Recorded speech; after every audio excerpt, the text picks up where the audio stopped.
Gonna have to settle for me, unfortunately. So you won the drink off, huh? Yes. Did you see before the question?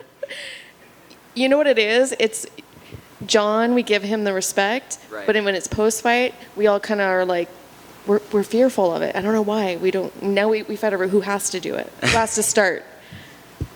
So I still want to say that there's a battle royale in the back. Yes. You all fight for it. You won. Congratulations. First question. Thank you. Brutal. And my first question is going to be real thought-provoking. How do you feel? Oh man, I haven't been asked that question in a long time. I feel good. There was a lot of pressure going into this fight. There was a lot, with the camp change. I changed everything except my walkout song. Literally everything except my walkout song. I'm in a new home. I had just bought a house back in Missouri, a beautiful house that I wanted to be in for 5 or 6 years, and I was in it for 5 or 6 months. And we moved, and we got a new place. It's small, it's cozy, but there was a lot of sacrifices that went into this move, and it all paid off tonight. I'm so thankful. I'm so happy. Yeah, everything paid off. How would you rate your performance in terms of your other performances?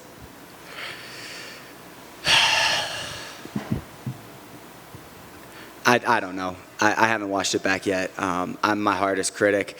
As soon as the fight got over, I thought, man, that was a bad performance. And then I thought, no, that was a really good performance. And then I got excited and kind of, I don't know. I'm gonna have to watch it back. I'll let you know in a week or two. It's very common. You guys come back here and you're always so hard on yourself. It seems so silly because we all enjoyed it. Yeah, but that's what it takes. As soon as you start getting complacent is when you start getting caught. My problem is I have trouble finding the enjoyment out of doing what I love. I love this. I loved every minute of that. Being in there was terrifying and awesome at the same time, and I have trouble remembering how great this sport is, and that I don't have to go to I'm 28 years old, and I don't have to go to a job that I hate every single day. I get to wake up next to the most beautiful woman in the world. I get to go to the most amazing gym in the world and train with the most amazing people in the world, and then I get to go home and eat cookies. Life is so good, and I need to take a step back and remember that sometimes. What kind of cookies? So I got the double stuffed fudge elf cookies waiting for me at home. Yeah, I know. I know how it goes. You didn't bring them here just in case? We can't, because I don't have the self-control to not eat them before the fight. So they're at home in Florida waiting for me. I also got some ice cream sandwiches waiting too. So it sounds like you really thought about this.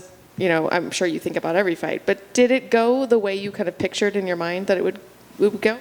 It honestly went exactly how I thought it was going to go. I know how tough Jared is. Every interview I have done, I have been nothing but respectful for Jared, and that's not that I am 100% honest when I talk. I don't trash talk. There's a reason why some fights it seems like I'm trash talking, and some fights it seems like I'm the most humble guy in the world. It's because I'm telling the truth about how I actually feel. I really think this guy sucks, or I really think this guy is really good and this is going to be a tough fight.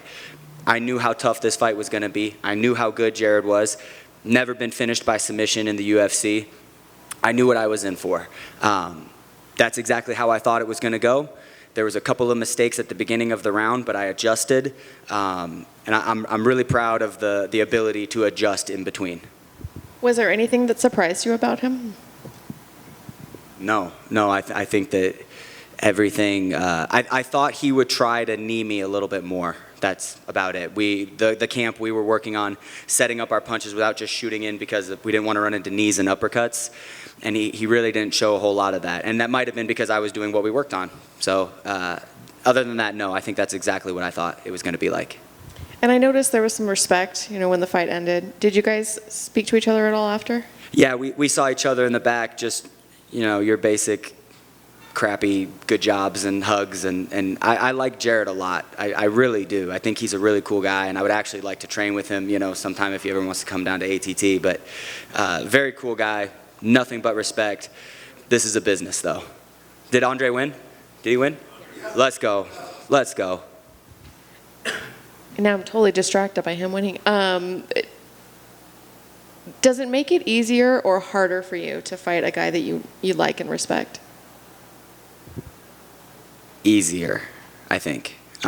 It's easier because there's no, like, if he had beat me tonight, he would have been very happy about it. He would have been very loud about it. But I know that it would have all been, good jobs and handshakes, So there's something to, like that. But it doesn't really matter. I'm in there to beat you up. I cut him a couple of times, and I remember thinking to myself, I got you, even though I like him. But I would say easier, but it really doesn't matter. And what's next? When do you want to get back in there? Do you have an opponent in mind? So I get married November 20th of this year, and obviously I probably won't be able to fight in December because I'm not going to get married and then, go right into a camp. I want to fight one more time this year, if possible. So I think after tonight we'll figure it out. I do think that I'm in the running for some bonus money though, because there aren't a whole lot of finishes on this card. I got one in the third round. The guy before me, I think he got a knockout, so I think it's between me and him. There's 3 bonuses, so. Sometimes more, you never know. Yeah. What would you use that for? The wedding? That's the right answer if your wife's watching the wedding. I would spend it on our beautiful wedding, my love. But the real answer? Star Wars. I'm a nerd, collectibles, all of that. Yeah, Yu-Gi-Oh like, cards. Yeah, I'm like, what about? Okay. All right, thank you so much. Thank you. So you the kind of guy that, are you always on the internet, trying to find like the most hidden sort of stuff, or how do you get your collectibles? How are you? No, I don't worry about any of that. If I like it, I buy it.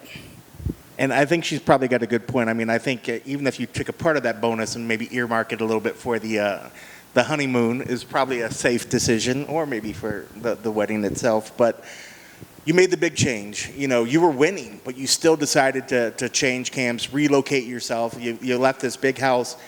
You make all these big changes. Why keep the walkout song? Is it a superstition thing? Is it just your song? Why change everything else but keep the song? It's just my favorite song. It's different. It's by a guy named Jonathan Young, and so the song is from a movie that I watched growing up, The Hunchback of Notre Dame, and I really liked the song in the movie, but it's a Disney song, so like I'm not gonna walk out to that. And then Jonathan Young, who's my favorite artist, made a remix of it, and I absolutely love it. I know it. I could sing it to you right now if you wanted me to. I'm not going to. I saw you. My next question. It's my favorite song. It's unique. No one is ever going to walk out to that song unless they're trying to be a dick. So yeah, I like the song. It's unique to me. I think it'll be my walkout song forever. And if not, it's not a huge deal. If they played the wrong song while I'm walking out, wouldn't bug me. It's just, I like that song. So is that the kind of thing that still sort of, and like you said, even if they played the wrong song, it wouldn't get to your head, but is it still enough, knowing your connection to the song, knowing that it was made for you, does that put you at ease when you're walking out there in those moments, or are you already out of your head in the moment when you're making that walk to the cage? I'm so clear in there. I'm so clear. I feel everything. I remember it. I don't black out or see red or any of that crap that people talk about. From when I wake up in the morning to when I go to bed, I'm very clear as we're walking out. So, being able to kind of sing along to my song, I know my guys are behind me. I remember all of this, and I remember the feelings. It's terrifying no matter what, it sucks walking to that cage, but that's why we do it, man. That's how you know you're alive. I'm alive. I'm living a life. And you went out there and you put all this that you built into this moving, this camps and everything, and you got the great performance, and you came back here, and I know you said, man, it all paid off. If you went out there and still had a performance where you felt like everything was working, you were fighting on a great level, but maybe the nod wasn't, say it didn't go and you didn't get a finish and went to decision, it didn't go your way, but you still performed wonderful. Would you still felt that it all paid off, the work and what the effort coming out? Did it have to be a win, or would a great performance have been enough to justify everything that you've done? I guess we'll never know. That's a great answer. All right, we'll talk a little bit about the game plan. You definitely, like you said, and being able to kind of control him sort of sealed the day for you. But for you to prepare for his knees, the wrestling and being able to take him down, that had to be a big portion of the game plan that you were prepping for. What else was part of the game plan for him? So we noticed that he dips a lot, so kneeing ourselves was a big one, and I actually caught him in the third round with a big knee, and I remember hitting him and thinking to myself, okay, he'll stagger. Something will happen to where I can like capitalize. And he just shook it off, kept coming like the G that he is. And then we were planning on dipping and hooking because he likes to lead with that back uppercut. I dipped to see what he did. He didn't lead with the uppercut at all. So we just had to make in-game adjustments. The nice thing about my coaches, Mike Brown and Thiago Alves, they came up with multiple. Hey, if this happens, we're doing this. If this happens, we're doing this, So there's never just one game plan. It's a series of game plans that are going to happen, and then there's always the fallback, just adjust, I took a shot at the beginning, and I fell right on my butt and looked like an idiot, Nobody plans for that, but I adjusted. I worked up, I got back to my feet, didn't let it get to me, and I started chipping away at him. And I know the fight just happened, and it's probably hard to remember a lot of things. But going into that third, what sort of adjustments and things did your team tell you going into that third that you needed to do? They told me to put more punches together, 3-2s instead of just I'm just kind of jabbing a little bit, and then I would just throw my backhand. I think Thiago Alves told me to fake the front, throw the back, just putting more punches together. Mike Brown made sure to remind me punches before my takedowns, punches before my takedowns. We're not shooting blind. Everything leads with punches. We don't shoot if we're not punching. And then my training partner, Thiago Moises, was just reminding me how hard that we worked in this camp together, how hard we got after it. And I had 5 more minutes of push for everything that I've worked for to pay off. So it was a really, really great combination of motivating me, telling me what I needed to do, and keeping me calm in the same instance. I have my corner, and if they'll be in my corner again, this is the corner that I want every time I fight. That's awesome. And I guess last thing for me, and I guess maybe it's a credit to your opponent's toughness. It looked like, as much as you were putting it on him, it looked like his power and his heart were still right there all the way to the very end. Did he feel as strong at the very end as he did at the beginning? Absolutely. Absolutely. But I expected that. I knew he was not going to go away. The whole camp, I kept telling myself, I am not going to finish this guy. I am not going to finish this guy. He is going to be in my face 24/7. I'm going to have to fight hard for 15 minutes. Obviously, I got the submission in the third. So happy about that. That's super awesome. But I was ready to fight those 15 minutes. In between the second and the third, I just kept telling myself, I'm up 2. We're going to go hard in this third. I'm up 2. We're going to go hard in this third. I'm going to win this round 2. There was a couple of worrying spots there, but I fought through them. I got the dub, and I got the finish. I'm super happy. And is that the necessary mentality you need to carry always further, that you're always going to be in there to the end? I mean, I know guys like, I want to go on and get that knockout, but is the smart play to go in there expecting to be challenged from the beginning to the end? Yeah, I would think so. If you go into a fight expecting that you're going to fight for 15 or 25 minutes, I always think that's a better mentality than thinking you're going to get him out of there. Because if you don't get him out of there, that's going to be rough. But if you go in thinking you're not going to get him out there, then you do get him out of there, you're pleasantly surprised. Yeah.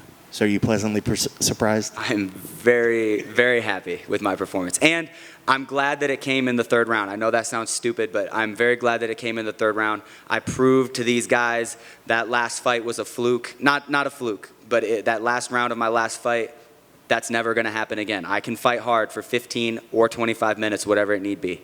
And when you say that, prove to these guys, you talking about the division or doubters?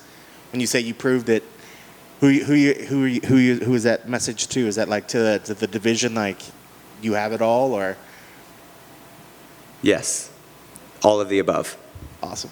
Congrats on the win, man. Thank you so much. I'm stoked for your upcoming wedding as well. Thank you.